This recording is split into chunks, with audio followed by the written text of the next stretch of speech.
आज या ठिकाणी जिल्हा परिषद व पंचायत समिती निवडणूक 2026 सार्वत्रिक निवडणुकीच्या माध्यमातून या ठिकाणी आपल्या गावामध्ये भेट देण्यासाठी आपल्या सर्वांच्या लाडका उमेदवार म्हणजेच महाराष्ट्र नवनिर्माण सेनेच्या अधिकृत उमेदवार शिवकन्या श्रीमती संध्याताई मोहन भगत आपल्याला या ठिकाणी भेटीत देण्यासाठी आले आहेत।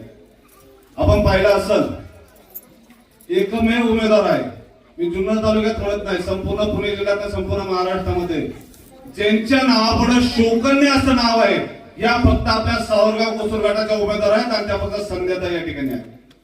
आणि ही पदवी त्यांना जनतेने दिली आहे, त्यांनी स्वतःहून नाव लावलेलं नाही, त्यांना जनतेने ही पदवी दिली आहे म्हणून त्यांनी शिवकन्या नाव लावलेलं आहे।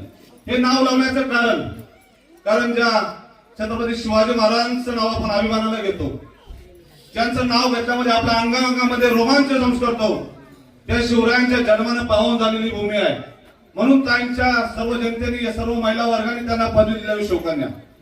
ताईंच्या बाबतीत सांगायचं झाल्यास कर्तृत्व, दातृत्व, वक्तृत्व असं सर्व गुण संपन्न व्यक्ती ताईंच्या रूपाने आपल्याला भेटलेलं आहे। ताईंना मतदान काय द्यायचं आपल्याला?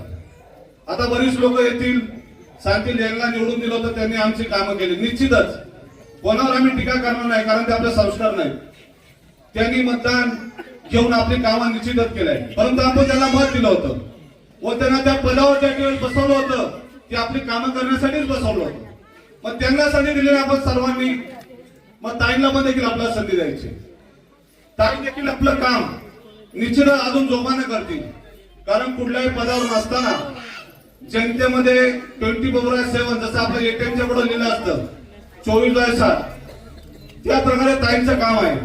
कायम अर्धरात्री फोन करा, दिवसा फोन करा, कधी फोन करा, ताई जनतेसाठी कायम हजर असतात।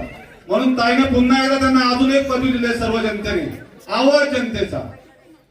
आणि दुसरं मला एक सांगायचंय, ही लढाई आहे धनशक्ती विरुद्ध जनशक्ती, कारण ताईंकडे धनशक्ती नाहीये पण ताईंकडे तुमच्या रूपाने जनशक्ती या ठिकाणी आहे। म्हणून हे ठरवण्याची वेळ आली आहे, पैसा मोठा की मतदार मोठा, पैसा मोठा की मतदार मोठा, आणि मतदार मोठा असेल तर ताईंचा विजय निश्चितच या ठिकाणी होईल। मला एक या ठिकाणी खेदाने सांगावं लागल, इथं पत्रकार मंडळ देखील उपस्थित आहे। संपूर्ण महाराष्ट्रामध्ये आपण पाहिलं असेल ज्या जुन्नर तालुक्यात अतिशय नाव खराब केले राजकारणी लोकांनी, कोण आघाडीसाठी रात्रंदिवस या बंगल्यावर जाते, कोण युतीसाठी त्या बंगल्यावर जाते, कोण हॉटेलवर जाते, हे सर्व आपल्याला विचारून चाललं होतं का कधी? हे सर्वसामान्य कार्यकर्त्यांना, सर्वसामान्य महिलांना, सर्वसामान्य तरुणांना विचारून घेऊन या आघाड्या युत्या चालल्या होत्या का? ही आघाडी असेल या युत्या असतील या सर्वजण फक्त आपल्या स्वार्थासाठी करत होते। तुम्हाला विश्वासात न घेता मी निवडून कसा येईल, माझं पद कसं राहील या भावनेने ज्यांनी त्यांनी आपलं काम केलंय, या आघाड्या युत्या केलंय। म्हणून मला एक सांगायचंय, आपलं मत, आपलं एक मत परिवर्तनाला, आपलं एक मत विकासाला, पर्यायाने आपलं एक मत श्रीमती संध्याताई मोहन भगत यांना। म्हणून मी जास्त काही बोलणार नाही, या ठिकाणी ताईला आपल्याला ऐकायचंय। म्हणून मी सर्वांना प्रेमानं, आग्रहानं, नम्रतेने विनंती करेन, येत्या 5 तारखेला कुठेही गाठी न राहता रेल्वे इंजिन सोबतील बटन दाबून श्रीमती संध्याताई मोहन भगत यांना आपण प्रचंड मताने विजय कराल अशा आशावाद आपल्याकडे या ठिकाणी व्यक्त करून थांबतो। जय महाराष्ट्र।